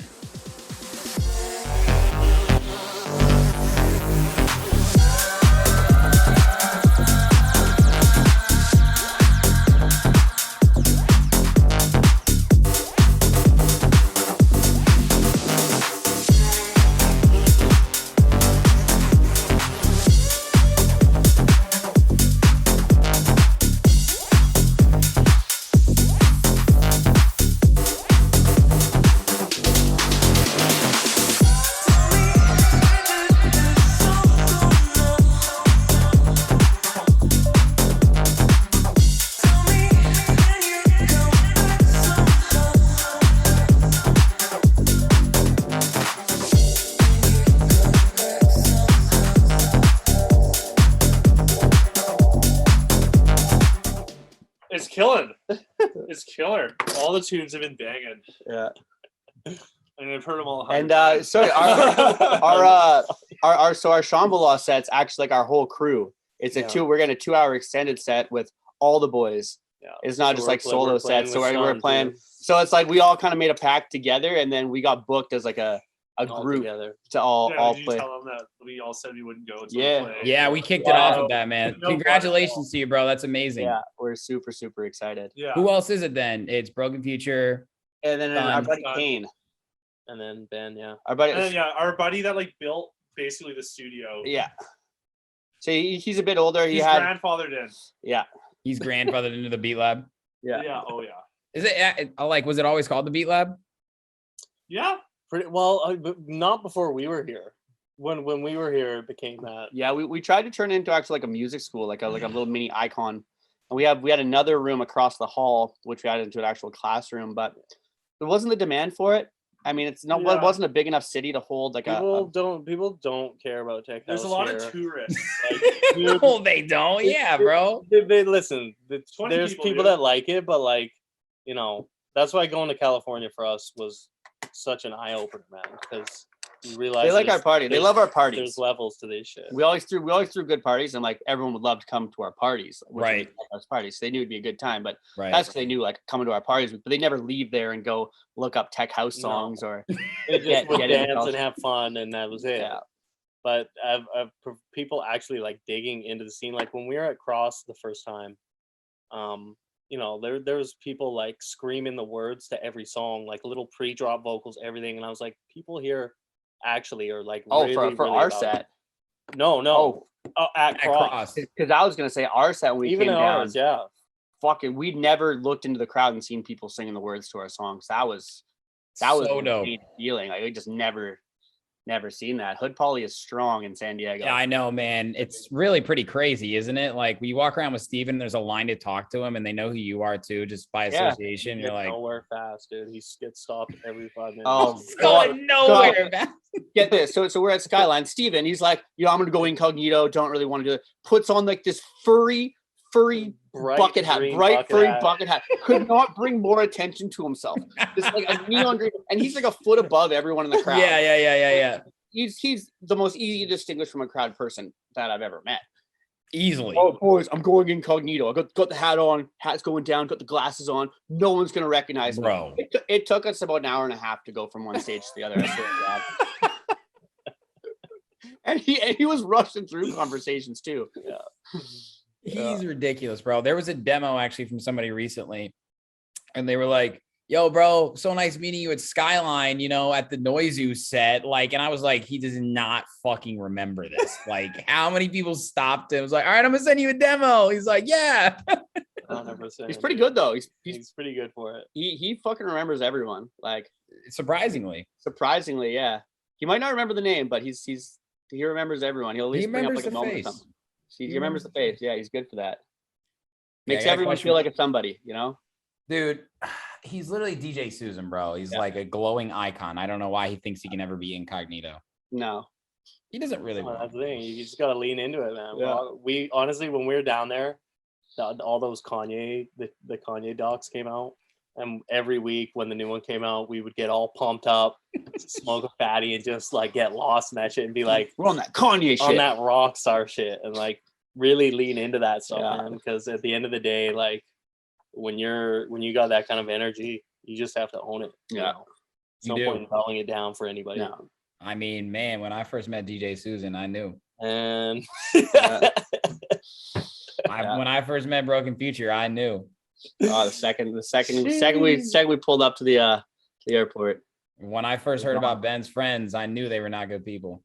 I remember you did the sub bass test with the sub pack for Benz Friends. Yes, I did, bro. Yeah. Sure. Yeah, your reaction. That was wicked. Your reaction. We all watched that and we're laughing so hard. I need to do that again, bro. Yeah. Dude, was so good. That was such a bitch to set up, but I'm gonna start doing it again. Oh yeah. People don't know that, bro. People was that a sub pack? Yes. So I've been waiting on them to come out with this fucking new one, and we're gonna do a little Hood Poly collaboration where I review demos with the sub pack on. How about that for an idea? Oh, that's wicked. Super sick. Yeah. Oh yeah. brandability, it makes bro. a big difference. Those like actually feeling the bass like really lets you fine tune it. For sure. Like if you're a bedroom producer and like don't have a professional studio, like, I mean, it makes all the difference. And like, you don't bust your ears out too. That's the cool thing. Like if I'm practicing a DJ set as well, like it will actually take a lot of the low end almost completely out of the headphones and channel it through the sub pack. So you really hear like the mids and highs, like perfectly. Yeah. I've never seen someone DJ live with it yet. No, I would never DJ live with You don't it. really need it when the system's so fucking loud. Bro, right? it looks like I'm like literally like strapping on like a baby suitcase on my back or something. Like I tie it around my belly and around here. I mean, it looks like a jetpack. You get the headband on. You know what? Yo, the sub pack. If you're listening, you got to make fashionable sub packs. Yes. Make it like a bulletproof vest on the front, but with the sub pack built in the back. Like make it super gangster shit. Bro. Wearable. If there was a silent disco, like the only way you could do a silent disco correctly is with sub packs, and it would be fucking sick. Honestly, that'd be sick. That would be sick. Yeah, it would be so sick. But hear us now, sub pack. Yeah, a lot of shout outs in this interview. Hopefully, all the right people hear it. We'll see. All right, I got a question for the group, and it's come up a few times. Where we're at right now in dance music is pretty sick for all of us because we're house music DJs, house music producers. It's no secret that like house music is becoming a little more commercialized, mainstream, whatever you want to call it. The simple question, why do you guys think that is? Why has it become so popular? Did to tech house what Skrillex did to dubstep 10 years ago. Right? I mean, it's just like on the like losing it. Like it's like if we wouldn't be in this scenario that we are today if losing it didn't happen. That's a very good point, bro. That's the scary part. That song absolutely broke boundaries. Yeah, it did. It literally crossed the border of open format and house. Like I remember big open format DJs being like, "I'm dropping Losing It," and people are liking it, and I can't believe it. There's probably even like dubstep guys dropping that shit. Like it's not that. It's such a simple track too. I know. Yeah. It's just catchy. Just it's everything's in the right spot. Everything's in the right spot. It in the exact right time when like shit was popping off. That Dulab video that he teased it for like 6 months was like the most epic live tech house video for like 6 months prior to it coming out. And like that was getting on every page was posting that video of him in the Dulab. Yep. I think definitely like the tech house in North America after that really kind of started to kind of pave in that direction where it's like, you know, the UK stuff is always going to be that more minimal stuff, but in North America, it's definitely taken this other direction where it is more commercial, if you want to call it that. Yeah. You know?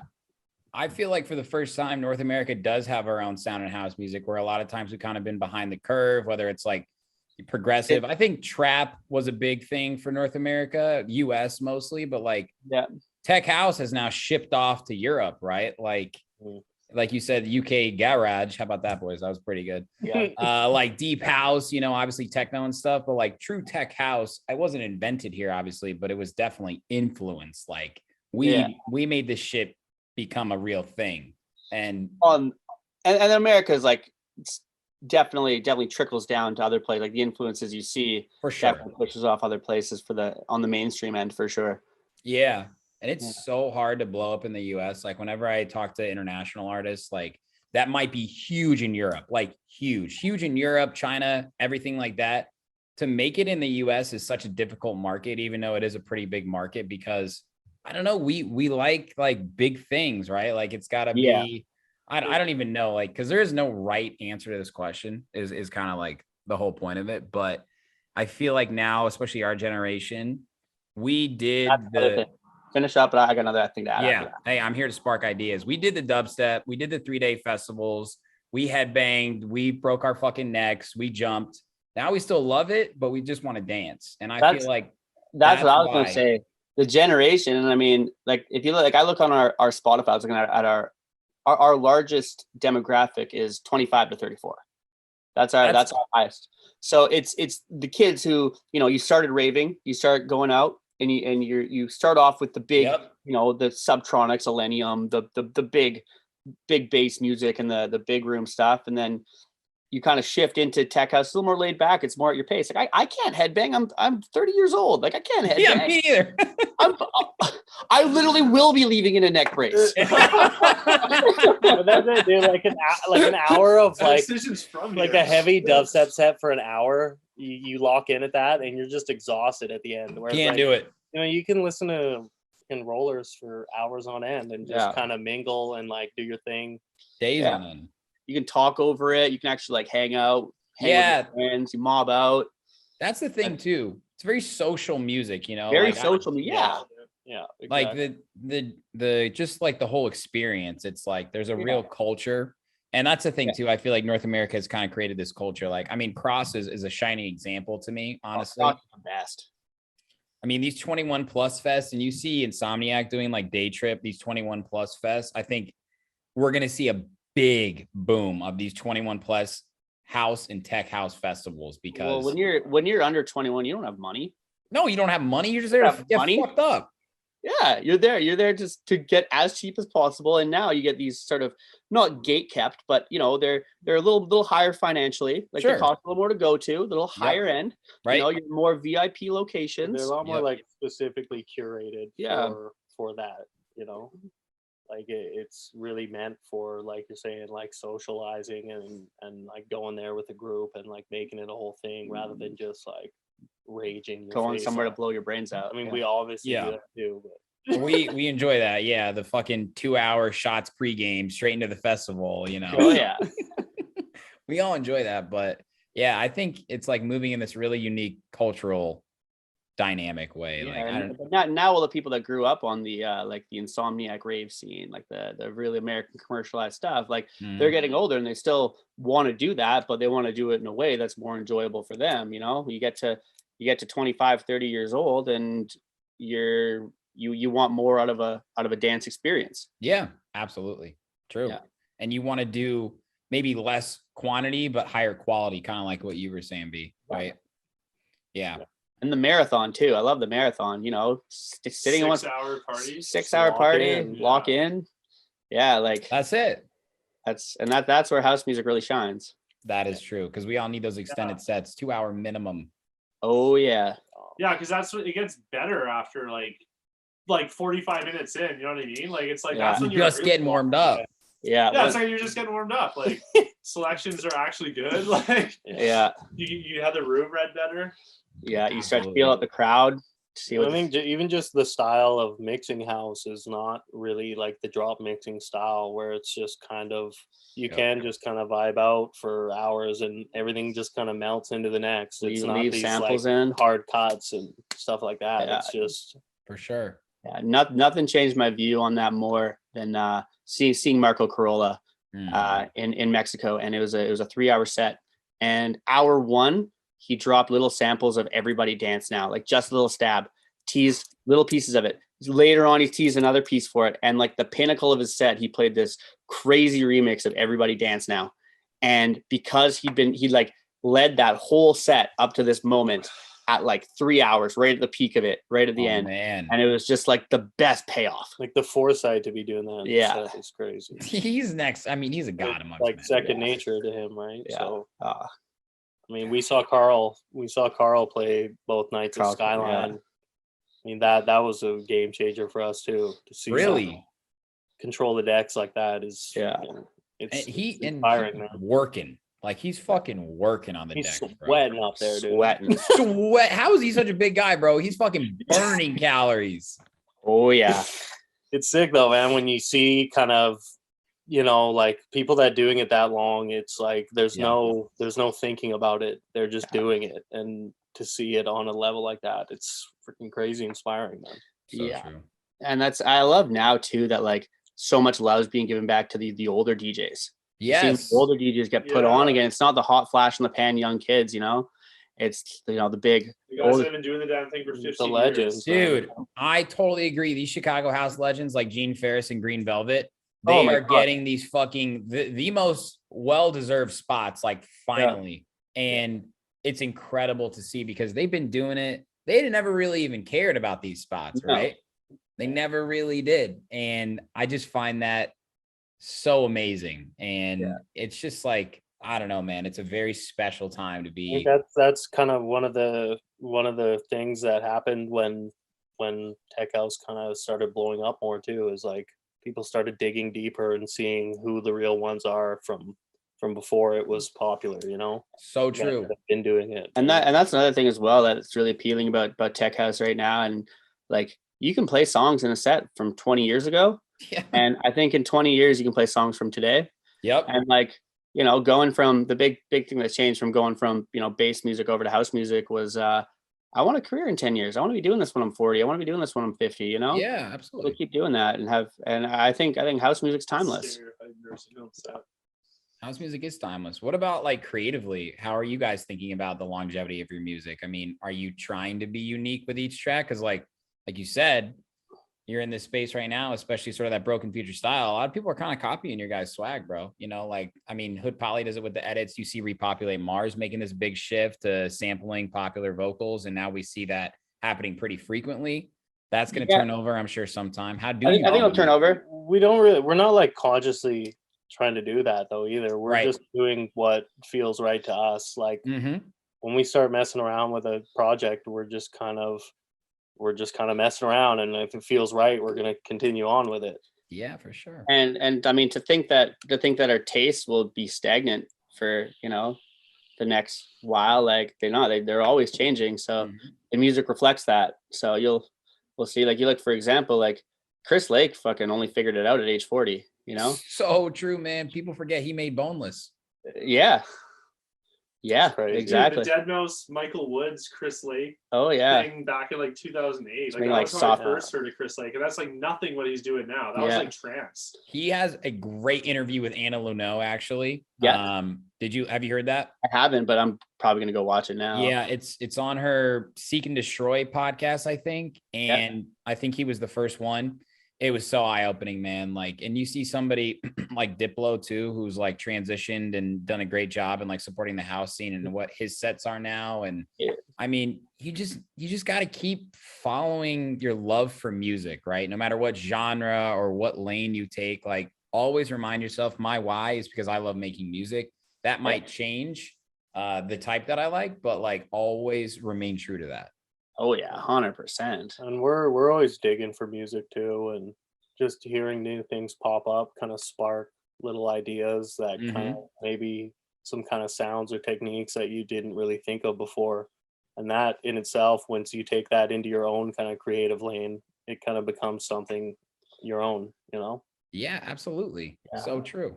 I know, for example, myself, I'm always copying other artists, but not in the sense of like blatant plagiarism. It's like, I like the way that this person had a synth and had it go really big and then went really quiet. And it's like you steal elements and pieces of what other people do, but then you regurgitate it into your own creation. And that's original. And it's like the whole origin of like sampling with old hip hop and everything is like people would take old records and take a cut from it and make their own beat. It's like, in a sense, we're doing kind of the same thing where we're listening for things that we like and then we're trying to put our own spin on them. For sure. I love that. And again, like on that overarching topic, just have fucking fun with it, people. Yeah. That's it, man. Can't overthink it. Yeah. If you're not having fun doing it, then nope. And that's why, like, I love what we just did with Broken Future Week with Hood Poly, right? Like, sure, we are a successful label or a well-known label, but like I said earlier, we're not powered by some huge marketing company or a larger label, right? Like, we want to drop great music and we want to get it out there. And that should be the only fucking mission, is to make music that you love and get it out to the people. And if the people like it, great. Let's fucking make those fans our best friends. And if they don't, fine, because I'm going to keep doing my thing. Like, I'm going to keep having fun. And I really want younger producers out there to know that, like, that always has to be your reason. Yeah. Yes. That's it. Like, at the end 100%. Of the day, like, all the business stuff is totally separate from the fact that, like, you just have to enjoy actually doing the thing, you know? Yeah. Also, so true. Also, like, the love for fans, it was so fun building relationships with fans, like the Hood Poly fans. Like there's still like fans who just like message us regularly, and they'll literally just check in and they'll just shoot the shit. Like people came out, like there's people who came out and showed support early, and we love chatting back. We always respond to our DMs and just like staying close. And then every time we're in town, they're the fucking first ones to buy tickets, That is the most fulfilling thing, bro. I've experienced that tenfold this year with the podcast. Some of the people that I don't even know message me and say, hey, I've been listening to Sherman the Booth for a year. I loved your interview with whoever it is, right? I'm like, wow, like, fuck, I made an impact on this person. And then even with shows too, hey, I saw you play this show 3 years ago, and every time you threw a Sherm hat to me, right? Like this happens all the time. My friends will be like, dude, I saw a Sherm hat on Michigan Avenue in downtown Chicago today. And I didn't know who they were. And I'm like, this is like one of my best friends telling me that. I'm like, that is amazing, right? Like it's just surprising. I mean, to me at least, when we hear of like people freaking so surprised. Some other cities, from different country that are like love our stuff and know who we are. It's still weird, man. It is. We were talking before this, like Jake Shore Drive. Like, yes, I'd been following him on TikTok, and I went to follow him just off TikTok because I thought what he was doing on there was awesome. I had no idea he was on Hood Poly, or I did, but I didn't put two and two together. It was the same guy, and then he ends up hitting us up. We instantly just like broed out. That's what's so special about the house music game, man. Like, we're all on the same team. Honestly, like Hood Poly in specific, man. Like, the fan base you guys have, and like the tight knit kind of, it's like it's so far away from the big corporate bullshit label stuff. It's like so organic and grassroots, and like everybody is family, really. Like I know that like, people always say that, but that's very, very true with Hood Poly. So true, man. That's what we try and do differently. I mean, dude, don't say you guys, say us. Like that's the thing, bro. All three of you motherfuckers are Hood Poly as fuck. I'm not sure it gets more Hood Poly than Broken Future and Stun, to be honest. I mean, I'm like pretty damn sure, bro. When are we getting our bucket hats? I gotta come down to San Diego. I've been lacking. Yeah, Benny's gotta come with, man. You'll never leave. These guys are already looking to fucking move to NC, bro. You'll never leave. Okay, this is a package deal. I'm on a bit of a hiatus right now. Oh my god, bro. Yeah, you know what? We gotta get like a VIP only bucket hats. This is the most highly requested Hood Poly item. We got merch on the way though. For those that made it this far in the interview, look at that. That is worth a lot of money right there. A lot of money. Yeah. We got drop shipping on the way. We got custom fucking orders. We got brand partnerships. We're building a fucking business, boys. Yeah. So sick, man. Got to, man. Got to. I mean, I know all of us care about Hood Poly so much. So fucking A, man. Put it on HP. Put it on HP. No. Yeah, we got that track, all three of us with Rumpus. Yes. September 9th. Cannot wait. That's super fun, yeah. It's a fun little Spanish vibe joint. Dude, I dropped it recently. So unique. Like, sweet. Super sick. Yeah, I think it's awesome, man. And when I was playing it, I was like, I kind of expected it. I think I had heard it, but when you listen to it and then you drop it live, you're like, whoa, this is like fucking sick build up. Like, that's like, the shining star of the track. Just like the second, dude, we dug deep on that. It's like some obscure like Spanish record from the 60s. Yeah. That's getting creative with the sampling. Yeah, it's like the New Bell one too. We've been digging and finding like cooler, because splice and stuff like that is so overdone. Like, to really find something unique, you gotta start digging pretty hard now. Yeah, man, don't make or make it yourself. Dig or make it yourself. Like Kanye, man, like Through the Wire, bro. He got so fucking creative with that shit, man. Literally went and just got a whole church choir to do it live. It's crazy. We knew he was mentally insane when he started doing that shit. Oh yeah. In all the best ways.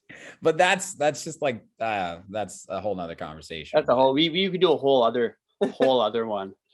Yeah. Man, fucking Kanye. Yeah. What's the videographer's name again? Cootie. Yeah. Hey, cootie. That's the one. We need a cootie. That's the one thing. Yeah, If you're listening to this and you're from around San Diego and you're a videographer, we need a cootie. We need a cootie. Somebody to just, and not just filming shows, just the all the stuff in between that is the gold. That Like you almost want not the shows, like everything but. Sure. 2 words. Jesus walks. Oh fuck! I forgot about that.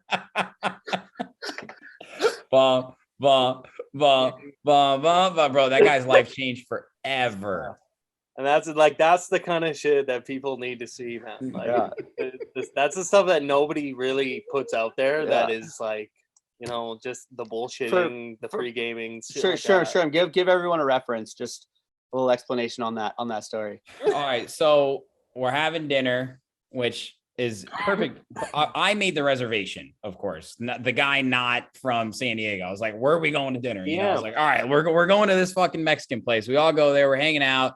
Darlin drops. Darlin out now. All these fucking lines out of nowhere. And our waiter named Jesus, great guy, just a genuine soul. And we were on our Kanye shit. And of course, fucking DJ Susan goes all Sue and Grizz and starts going. And we start going. Bum, bum, bum. Hey, Zeus walks. We couldn't make it past that though. We all cracked up. Made that guy's week, man. Oh yeah, everyone just picked up on it right away though. And the best part is that the whole restaurant pretty much left. Yeah, because we were being absolutely obnoxious. We look around when we leave. There's like no tables left. We're like, the restaurant was full when we rolled in, empty. We legitimately shut that place down. Oh my god, bro! Honestly, whenever I'm with all the Hood Poly boys, like I am just like in pain. My cheeks hurt so bad from laughing. Oh yeah, like, every time. Yeah, it is such an incredible energy. But that's the love we try and fucking share with everybody else, and that's why I'm just every day honored and thankful to be a part of the fam, man. And that's, you know what? And anybody can be part of the fam too. That's the thing. Anybody. We want you. Even the fans. The fans are family. Like the fans are family, and they feel like that. There's some fans, like there's some people I've seen at every single show, every single thing Hood Poly that I've ever been to. Like the same 3-4 people. They come out to every single one, and every single time they get a massive hug from Sue. They come up, we give them hugs, like just to love, and there's family all around, and it's not a fake thing of it's not a keeping our fans happy so we can still have them at our show. It's genuinely you're happy to see your supporters there. They're like their family. They're Hood Poly. They're Hood Poly. The fans are Hood Poly. We are all Hood Poly. Like honestly, like the vibe we have here with our little bowl parties and stuff we do is like it's very much the same. It's all of our homies, but like you guys are doing it there on a bigger scale, way bigger. And it's crazy to see it still be the same mentality, but that much bigger. Oh god, we literally call like you guys, the biggest thing was like we come down, it was just everyone in the States, all the Hood Poly people, literally us, but somewhere else. Cali us. Call us like Cali Ben. Like Cali Ben. We were seeing all these California versions of like people we know from back home. We're like, literally people. Him, but from California. Yeah. I love that, man.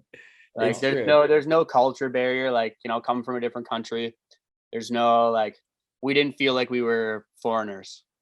There's no culture difference. For sure. It's so true, man. It's a way of life. And dude, wait till you see the fucking Hood Poly footprint that I've been building here in Chicago. When we get Broken Future out here, I'm working on that shit. We cannot wait, bro. I'm gonna fucking for sure you are, bro. We talked about this. Oh yeah, package deal, yeah. He's a Chicago stuff. At Brandon, like I have literally been talking about Chicago hot dogs for at least 3 years. Bro, that is my shit. Once about it because I remember you posted. It was like, oh my god, I was like, I need a Chicago hot dog. They're fire. They cut them down the middle. No. It's like let me. I know the recipe. I think.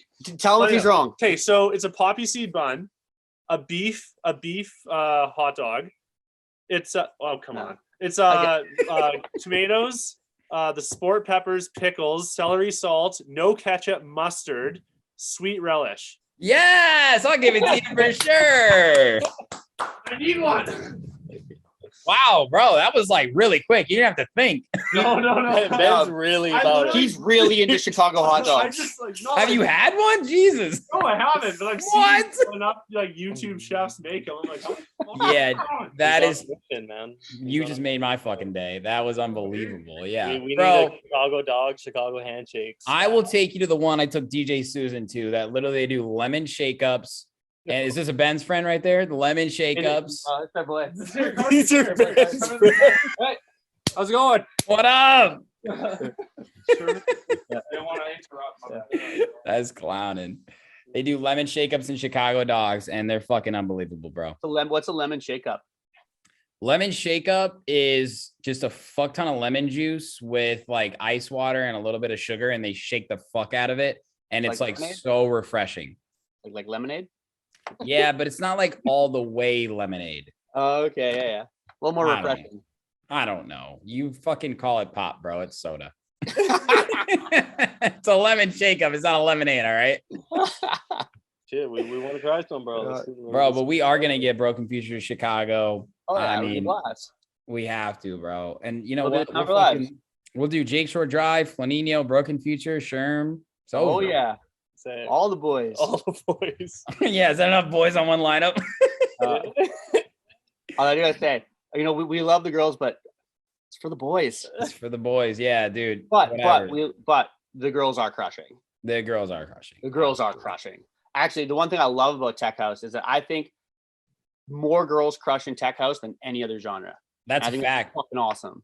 I'm seeing so many girls blow up that deserve it and entering the scene too. Like most importantly, entering the scene because now they kind of see that it's possible. So I love that. Yeah, no, love to see it. It's huge, bro. I mean, where we're going right now, where we're at right now, where we're going in house is most accepting thing. I mean, it was built by the gays. Like it was built by the gay community. Like that's where Chicago House, baby. It was made for the LGBTQ community. It's called House because it was at this venue called the Warehouse, which I've been to, which I'll show you guys. Hell yeah. And oh man, do I have a tour for you guys? I need 4 days of Broken Future though. Oh yeah. Let's go, Broken Future. I'm already excited. God damn it, bro. You know what? DJ Susan's coming in Friday. I'm playing at Spy Bar opening for Chapter and Verse. For those that made it to this part of the interview, Susan and I are going to go back to back. We got a 2-hour set. Next day, he's headlining Soundbar where I'm direct support. We got fucking Diaz and a boy with a bag on there. That's going to be fucking sold out. Yeah, Diaz, shout out boy with a bag. I think he did the videos for us on the sick, shout out right? Boy with a bag. Super sick. Crushed. Yes, bro. He's a very, very valuable member of the team and has been making a big impact for us. So, I mean, hopefully I survive that weekend, but you've done well this far. Yeah. I think I can do it. You know, Susan has an off switch. People don't know that. He really does. He does. Yeah, he shuts off like a light, dude. Oh yeah, like a light. See, he's wild from 10 a.m. to 12 p.m. Yeah. He's not a very late night guy, He's done.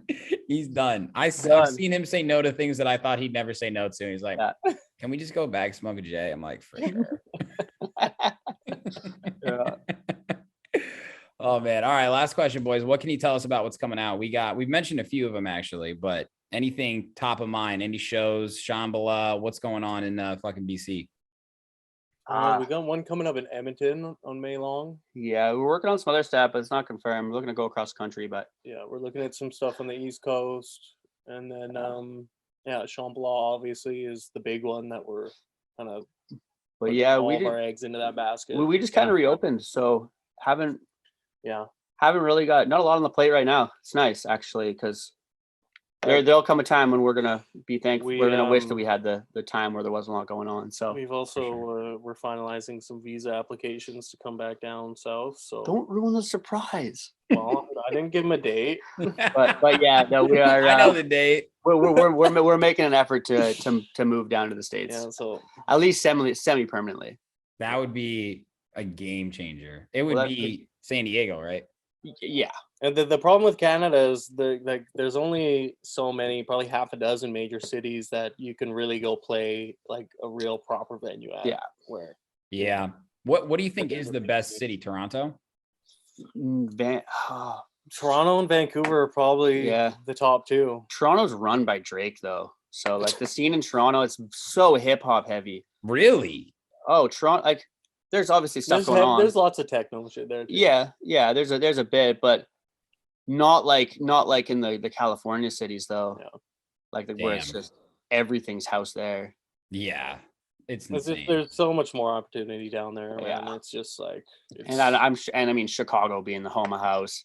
Yeah. You know, you got Detroit, home of techno, like boys. And I gotta take you guys to Detroit. Satellites all over the country, man. Like it's crazy. We're working on it. Have stretches all throughout the country. So it's like, hey, Miami Music Week though next year. Can we? We're in. We're so in. We'll go chum it up. Oh yeah, we're down for Miami, dude. I'm going to ADE this year to represent Poly too. Fuck yeah. So many of my friends have been, and they say it's unbelievable. The networking king takes on the networking opportunity of a lifetime. Let's see what I can do. Bring the bucket hat, dude. No, I'm just gonna bring the bucket. I'm just gonna wear the bucket hat the whole time. See what happens. The whole hood poly sweatsuit. We got to manifest EDC next year too. We got to do EDC for the boys. For sure. Let's make it happen. Let's manifest it right fucking now. Manifest that. Yeah. Big things are gonna happen. Yeah. This year, let's keep having fun. We just had the in rotation release, so the door's open. The foot's in the door. Pasquale, are you still listening? Can we please get a gig, bro? He just dropped off, bro. He didn't hear it. I'll send him a DM. Yeah. I'll leverage that blue check mark on Hood Poly to slide in there so he notices. Yeah. That's big too. The blue check mark. That opens a lot of doors right there. Yeah. Gives us that legitimacy. We're just a bunch of fuckboys trying to have fun though. Hopefully they don't figure that out. Well, that's it. That's why that's why people gravitate towards the label. That's why it's growing so fast. Is it's very genuine. You know, there's no everything you guys see online about, you know, Steven and everybody. It's very authentic. Yeah. Joey, Peyton, the Lifeblood, Nick, underrated. Wes, bro, everybody. Oh yeah. It's a solid team of like 10 people that are like, we all have like, we're all responsible. More Than Friends. Can't forget More Than Friends, Mikey. And not forget Clem. All the girls, just their whole crew, the girls are always with them. The most supportive. You don't get that very often. Like I've got like friends. The girls are like the girls will take the aux and throw on tracks. We haven't heard. They're diehard. They're not even DJs. They're not even DJs. They got same respect than us. And a lot of the homies down there have known them for, you know, longer before Hood Poly was even the thing. So the tight knit kind of crew there. It's just so cool, man. I know this is going to be such an important year too. It's exciting, man. This time next year, we're going to be fucking laughing, smoking cigars in some fucking like tropical location. Just like 100%. And like, it's so much more fun and rewarding to like come up with homies rather than your own, you know. It makes it much cooler when everyone's there with you. And it's there's zero competition. Like it's not. Like you see a lot of times with you know artists and stuff, they get competitive. It's like everybody just genuinely wants to see everybody do well. Yep. And it's genuine. So true, man. And you know what? That's my favorite part about this is like I never really felt alone. Like sometimes in the early days, I'm sure you guys experienced that, but now I feel like there's always going to be someone at my show in my green room or someone in a city that I go to, and like that's special for me. That makes me want to continue to do this, right? And it makes it more enjoyable for us too, man. Like to have homies there that really ride for you. It's like it makes it even more fun for us. You know, if you're traveling around and you're just kind of by yourself, you don't know anybody, and it's just like having the homies there kind of make it a little more comfortable and a little more fun. Absolutely. Yeah. We hype each other up. Always. That's it, man. You got to be the hype man. You're the man, Sherm. The TM. The ultimate. TM. Who knew? But I'm born for it. Born for it, dude. I'll always be in your green room for sure because I'm the TM. Always, forever. All right, last question. This is actually the last question. What is on the Broken Future Rider? Fuck, we got to get a rider first. Yeah, we got to get a ride. We got to get a rider first. Off the dome, though. Off the dome. One thing each. Ooh, honestly, man, fucking get me some socks. Socks? Yeah, you do need fucking socks. Brandon always needs socks. I mean, shit, we're down with the tequila, of course. Yeah. Tequila and a 6-pack of fresh Nike socks. That's not a bad play. Veggie platter too. Big fan of the veggie platters. Yeah. Big veggie platter. We're low maintenance, man. We're pretty low maintenance. Yeah. With the gig six, and that's it, dude. Our motto for a lot of times was show up, crush, leave. Show up, crush, leave. Show up, crush, leave. It was a model after Stone Cold Steve Austin. I had this Stone Cold Steve Austin shirt when I was a kid. It said show up, raise hell, leave. So yeah. Show up, crush, leave. That's it, man. Fuck yes, dude. We got to do like a Hood Poly WWE crossover in the future. That'd be sick. I'm doing Shawn Michaels Sexy Boy. 100%. The Sexy Boy Broken Future. That is so epic. Please send me that once you're done. We just, what was the guy's name? Do you smell what Hood Polly's cooking? What's the guy's name from Eiffel 65? Oh yeah, tell Sherm about that. Oh yeah, best part ever. Today I got playlisted. We got playlisted by the guy from Eiffel 65. I'm blue. I'm blue. That doesn't. Literally doesn't get more epic than that. That's dude. That's like. I mean, the playlist made has, it. Like, the playlist has like 100 followers on it, but that is the biggest accomplishment of my life ever. Because full circle moment. Dude. That was the second CD I ever owned. The first CD I ever owned was Aquarium. Second CD was Eiffel 65. Yeah, Europop, honestly. And you wonder why I became a DJ. I think that might have been my second or third CD too. Yeah, like for people our age, that everybody knows that song. Everybody knows that song. It's a trip to see shit like that, man. It's bizarre. Dude, I fuck with that life's shit. A trip, sure. That was dance music. Yeah, that is full circle. Yeah. I'm blue. Da-ba-dee-da-da-die. Doesn't make any sense, but I like it. Yeah, we were joking around. We should make an edit of that one next. So wait, sad question. Are the Sherm and the booths in the background, are those CGI or are those like lights you have? What do you think? That man's got the good. That man's got the green. That man's got the green. It's a vinyl, bro. It's a vinyl. It's real. It's real. It looks so bright. It looks so real. I know. It's real. Look, it looks so like. It looks like I couldn't. It looks like it could be CGI because it looks like it glows, but no, bro. Here, look. You're in my apartment. I'll show the people. Wow. Look, I got some fucking fire liquor selection over there. I gotten into Scotch recently. Scotch. You guys ever heard of Blanton's before? No. Very exclusive whiskey. Getting married has its perks. You get sick fucking liquor from people. When do you get married? July 16th. Congratulations, man. I wish you the best. Oh yeah. Very soon, boys. Very soon, but you guys are gonna have a blast. Nothing slows down, I'll tell you that. Of course not. She's well aware. Oh, yeah. You can't slow this train down, dude. No, she's Hood Poly as fuck too, bro. You guys will meet her. Oh yeah, we will. Of course. Maya has to be Hood Poly. I would never marry a girl that's not Hood Poly as fuck. No. That's like rule number one. That's rule number one. Are you Hood Poly or not? we actually Jake and I actually wear rings. I don't have mine on, but Jake's got a ring, and we got given matching rings by ex-girlfriends that we both had to break up with because they weren't Hood Poly. Yes. So now we've got these matching rings, and we wear it every show. Like we've never played a show without these rings, and it's just like a reminder of girls we left behind. Damn. They weren't Hood Poly. That's fucking epic. It's like a reminder of just like to stay committed to the dream. Stay committed to the dream, and so before every show, we knock the power rings together. The power rings, and it's on. Yeah. We have to end on that epic note. Holy shit. Yo, we went like, how long did we go? Like 2 hours? Boys, hour 45. That's podcasting right there. That's podcasting, yeah.